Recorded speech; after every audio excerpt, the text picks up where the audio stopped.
RCB అంటే అరుపులే తప్ప గెలుపులు ఉండవు అనే దగ్గర నుండి ఈ సీజన్ ఓటమంచుల్లో ఉన్న టీమ్స్ అన్ని లాస్ట్ ఇయర్ ఆర్సీబీ చేసిందే చేయాలనుకుంటున్నాం అనే ఇన్స్పిరేషన్గా మారారు. Chris Gayle, ABD, Mitchell Starc, Rahul Dravid, Yuvraj Singh ఇలాంటి ఎంతో మంది లెజెండ్స్ పోరాడిన దక్కని ట్రోఫీని ఈసారి ఎలాగైనా తమ రాజుకి ఇవ్వాలని ఫిక్స్ అయింది ఆర్సీబీ.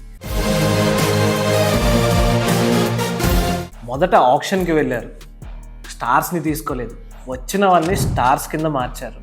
కొత్త క్యాప్టెన్ ఎంచుకున్నారు, ఒక సెటిల్డ్ టీంని తయారు చేసుకున్నారు అండర్ విరాట్ కోహ్లీ గైడెన్స్. అవే మ్యాచెస్ అన్నీ గెలిచారు, హోమ్ మ్యాచెస్ అన్నీ ఓడిపోయారని ట్రోల్ చేశారు, కానీ దానికి సొల్యూషన్ వెతికారు, గట్టి కంబ్యాక్ ఇచ్చారు.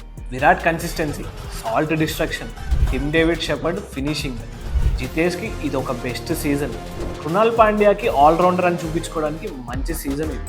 అండ్ బౌలింగ్లో హెజిల్వుడ్ అండ్ భువి వేరే లెవెల్ పార్ట్నర్షిప్ చేశారు. సుయాష్, యష్ దయాల్, అబ్బాబాబా ఒకరు కాదు ఇద్దరు కాదు 9 man of the matches awards తీసుకున్న ప్లేయర్స్తో ఉన్న టీం ఇది. లీగ్ స్టేజ్లో డామినేషన్, క్వాలిఫైయర్స్లో వాటర్ డిస్ట్రక్షన్, అసలు బౌలర్స్ వేసిన పర్ఫార్మెన్స్ వేరే లెవెల్. ఫైనల్స్లో సేమ్ ఓపెనెంట్స్, టాస్ ఓడిపోయారు, కొంచెం నర్వస్ అయ్యారు, కానీ విరాట్ స్టార్ట్ చేశాడు. రెగ్యులర్గా వికెట్స్ పడ్డాయి, ఒక డీసెంట్ నాక్ ఆడారు, బట్ నాట్ ఎక్స్పెక్టెడ్ స్కోర్.